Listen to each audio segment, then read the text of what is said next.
Hey guys, it's Scott with Scotty B Cards, and in this video I want to talk about Topps Finest and the increase in print runs over the last 10 years.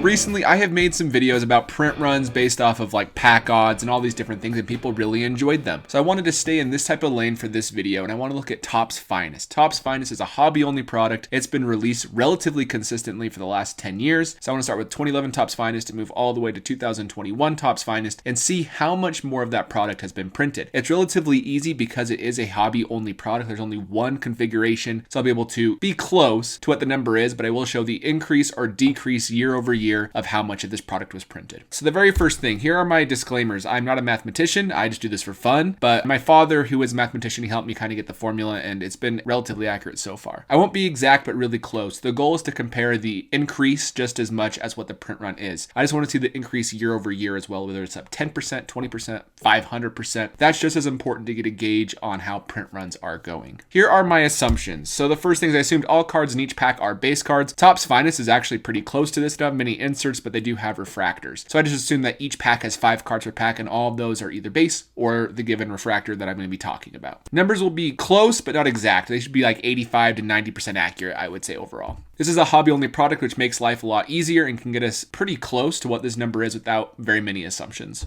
In 2011 Finest, the actual atomic parallels were numbered to 10. In 2012, those atomic parallels became numbered to 5. And then later on, those atomics turned into the red refractors numbered to 5. So I'm using in 2011 the out of 10 parallel, and then moving forward the out of 5 parallel. This is important because I'm comparing back to that other atomic parallel with the increased print runs on the new sets. So just keep that in mind, but it shouldn't be anything too crazy. First thing I'll do is I'll show how I got the 2011 Topps Finest print runs with the math I used. And then after that, I will show year over year really quickly just to see exactly where we're at. So I need to see how many golds exist in this product. Gold is a parallel that's existed over the course of the entire product from 2011 to 2021. So I picked that parallel. So first thing is you go 100 times 50 because there's 100 cards in the base set, and each one of those 100 cards has 50 gold parallels for a total of 5,000 golds. And now we need to know exactly how many base cards it takes to get a gold parallel. So there's 5 cards per pack. The pack odds are 1 in 54 for a gold parallel. So you go 5, which is the cards per pack, times how many packs it takes to get the gold parallel, and that's 270 base cards to 1 gold. I use this little formula, 1 over 270 equals 5,000 over X, solve for X, and you get 1,350,000 total cards in 2011 Topps Finest. Not very many compared to the 2022 Topps Series 1 release. And now we just have to divide this number by 100, which is the total number of cards in the set, and that gives us 13,500 of each base card. So Mike Trout only has 13,500 of his Topps Finest rookie.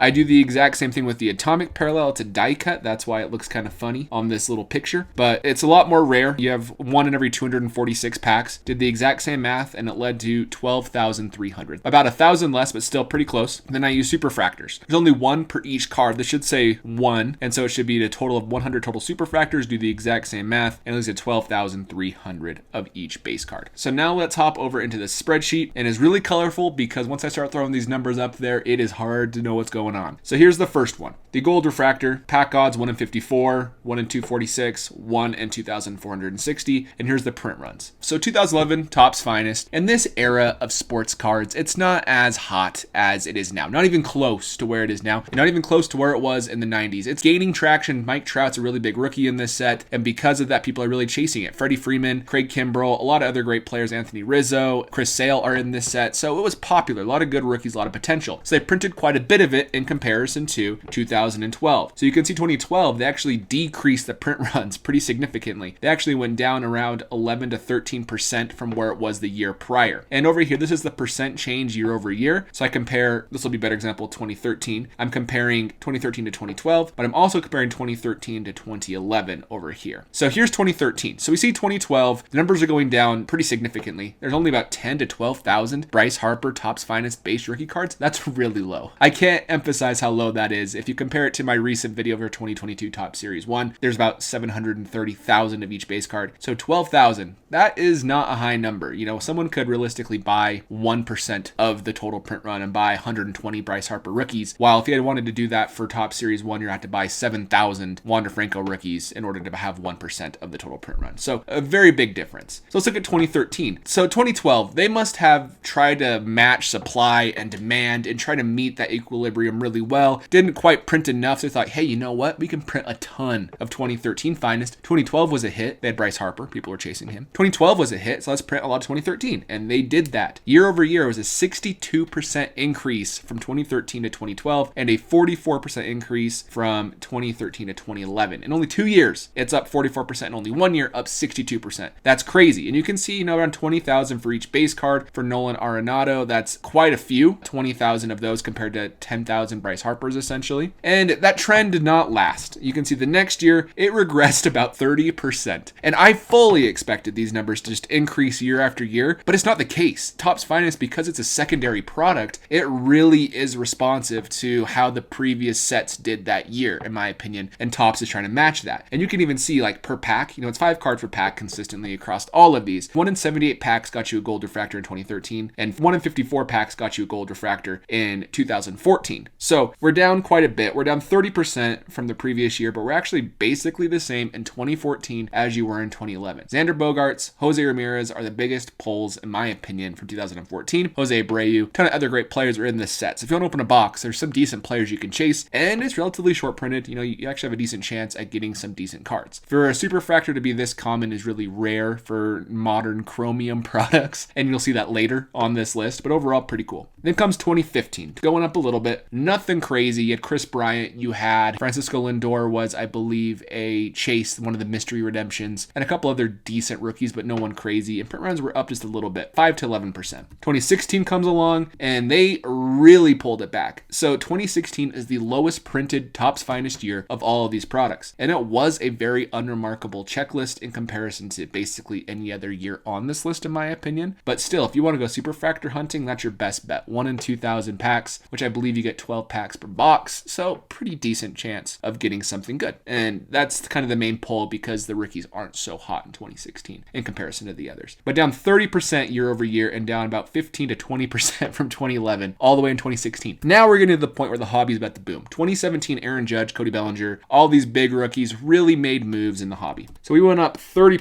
from 2016. And you're seeing a lot of up and down, up and down. Again, Topps is just trying to match based off of their previous years, in my opinion. I don't have anything to back that up besides these numbers. But in 2017, it's back to essentially where it was in 2015. 2018 comes around with Shohei Ohtani, and then you have Ronald Acuna, all these different autographs, all these different great players, and now we're seeing the real increase year over year. So now we're up essentially 80% from 2016, just within 2 years. On top of that, we're up 50 to 70% from 2011. So a very big print increase just like that. Still, there's only 20,000 Shohei Ohtani rookies. That's still a lot in comparison to 13,000 and 10,000. So we're starting to see the modern print runs start to hit. 2019 came along, still went up, not anything crazy, but we went up about 5% in comparison to the previous year. So it's about 22,000 of each base card. 2020 came around, still up about 5 to 6%. That's a growth rate you can handle and be completely okay with. If you could increase print runs 5% year over year, great. With flagship, we're going 30% year over year, and that's the problem. That's why there's so many issues, and that's why I think you should direct your attention to Finest, because in Finest, they are going up a lot slower, and 23,000 of each base card is extremely low due to it being only a hobby product. Do people care? Maybe, because we aren't buying these cards. And because of that, they don't command a premium, but maybe we should pay attention to them. I remember I showed in rookie card ranking videos, I show like how many PSA 10s a player has of each rookie. And people will comment, well, the PSA 10 pop is just lower on the Finest or Bowman's Best because no one cares about it. And that's completely false, as you can see here. In 2020, you had 23,000 of the Finest rookies in comparison probably to 2020 Topps, 500,000, 400,000 of each rookie. So that's not the reason. It's because they're actually more scarce. And now we have 2021. Let's see what happens. Now we have a huge print increase, 30,000 of each card. Still low in comparison to the 555,000, which I estimated for 2021 Topps Series 1, but that's a big print increase from all of a sudden going from 23,000 to 30,000 just like that. And this is not going to change anytime soon. And I'm excited for Finest to come out this year because it'll be really easy to compare where it was compared to the previous year. But you can see in all the way in 2016, for example, we were actually lower than the 2011 print runs. And in 2017, we were basically the same. And now all of a sudden we're about 150% more than double where it previously was. So very interesting stuff to take away here. Everything across the board is being more printed. More sets are being made. I don't want to say it's a junk wax era because it's not. We're not to a junk wax era. It's a different situation with all these different valueless parallels, valueless graded cards, valueless base cards. But it's just one of those things where if you buy smart, you buy the right cards of the right player and the right parallel. If you can just figure those things out, you will come out ahead. And that's something we're seeing across the board with the hobby as well. So overall, let me know down in the comments if you enjoy these types of videos. There are a plethora of different types of hobby products I can do this with. And if you enjoy it, I'd be happy to. Thank you for watching, guys. Other than that, I'll catch you in the next video. See ya.